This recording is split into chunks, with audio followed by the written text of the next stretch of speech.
আসন্ন বিধানসভা নির্বাচনে কোনো রাজনৈতিক দল একক সংখ্যাগরিষ্ঠতা পাবে না বলে দাবি করলেন হুমায়ুন কবির। তার কথায় না বিজেপি না তৃণমূল কোনো দলই এককভাবে সরকার গঠন করতে পারবে না, বরং 100-র বেশি আসন নিয়ে বিধানসভায় প্রবেশ করবে জনতা উন্নয়ন পার্টি এবং সেই পরিস্থিতিতে তারা উপমুখ্যমন্ত্রীর দাবি জানাবে। মালদায় সাংবাদিক সম্মেলনে এমনটাই দাবি করেন তিনি।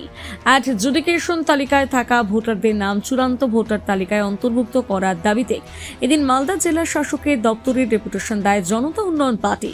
সেই কর্মসূচিতে উপস্থিত ছিলেন দলের চেয়ারম্যান হুমায়ুন কবির। তিনি আশঙ্কা প্রকাশ করে বলেন, তার কাছে এমন প্রমাণ রয়েছে যে অ্যাডজুডিকেশন তালিকায় থাকা প্রায় 30% মানুষের নাম ট্রাইব্যুনালে পাঠানোর পরিকল্পনা রয়েছে। যদি এমনটা হয় তাহলে তিনি বিষয়টি নিয়ে সুপ্রিম কোর্ট অফ ইন্ডিয়ায় যাওয়ার কথা জানান। এদিন তিনি আরও জানান, আসন্ন নির্বাচনে আইএসএফ, কংগ্রেস কিংবা সিপিএম এর সঙ্গে কোনো জোট হবে না জনতা উন্নয়ন পার্টির। তবে অল ইন্ডিয়া মজলিস-ই-ইত্তেহাদুল মুসলিমিন অর্থাৎ মিমের সঙ্গে জোটের বিষয়ে আলোচনা চলছে বলে জানান তিনি। কেন এই আশঙ্কা করছি তার জন্য যথেষ্ট প্রমাণ আমার কাছে আছে। ইতিমধ্যে 10 লক্ষ গত পরশুদিন রাত্রি অবধি 10 লক্ষ 60 লক্ষের মধ্যে 10 লক্ষ ভেরিফিকেশন করে যে রিপোর্ট করেছে, তার মধ্যে 3,300,000 নামের একদম সাইড করে রাখা হয়েছে, তাদের নাম উঠবে না। ফাইনাল লিস্ট যেটা তুলবে ওই 60 লক্ষর মধ্যে দেখা গেল 40 লক্ষ তুলবে আর 20 লক্ষ মানুষকে ওই এতে যাওয়ার জন্য, ট্রাইব্যুনালে যাওয়ার জন্য এরা চক্রান্ত করছে।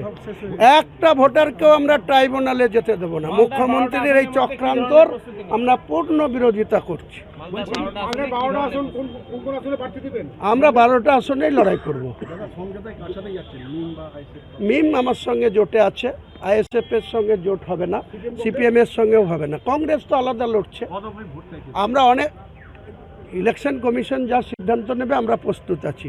1 দফায় হলেও প্রস্তুত আছি, 2 দফায় হলেও প্রস্তুত আছি, 3 দফায় হলেও প্রস্তুত আছি। বিগত 21-এ 8 দফায় ভোট হয়েছিল।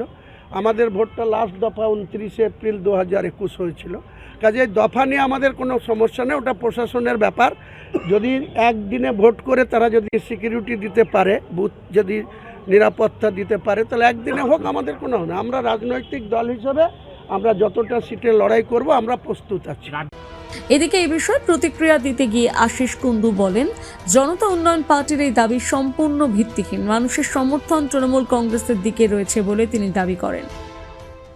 পাগলে কিনা বলে, ছাগলে কিনা খায়।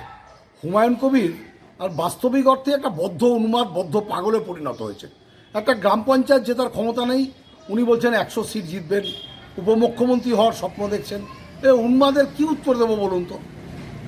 হুমায়ুন কবিরকে বরঞ্চ আমরা একটা কথা বলতে চাই, আপনি পারলে সামনের বার গ্রাম পঞ্চায়েত জিতে দেখাবেন।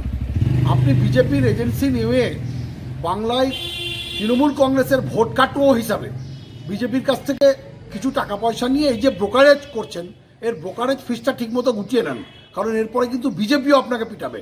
কারণ বিজেপির কাজটাও তো আপনি করে উঠতে পারবেন না।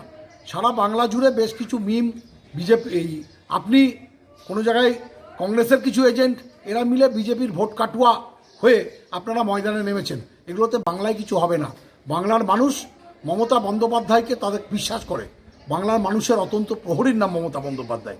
যেভাবে বিজেপি এসআইআর নামক চক্রান্তকে আরোপ করে বাংলার মানুষের নাম ভোটাধিকার থেকে কেড়ে নিতে চেয়েছিল, বাংলার মুখ্যমন্ত্রী সুপ্রিম কোর্টের দরবার থেকে রাজপথে যেভাবে লড়াই করেছেন, বাংলার মানুষ সুখে দুঃখে সবসময় যেমন কন্যাশ্রীর পক্ষে, লক্ষ্মীর ভাণ্ডারের পক্ষে ছিল, আগামীতেও 26-এ বিজেপির মুখে ঝামা ঘষে আর আপনাদের মতো ভোট কাটুয়াদের মুখে ঝামা ঘষে বাংলা থেকে বিদায় করবে। মালদা থেকে পরিতোষ সরকারের প্রতিবেদন, নিউজ টুডে।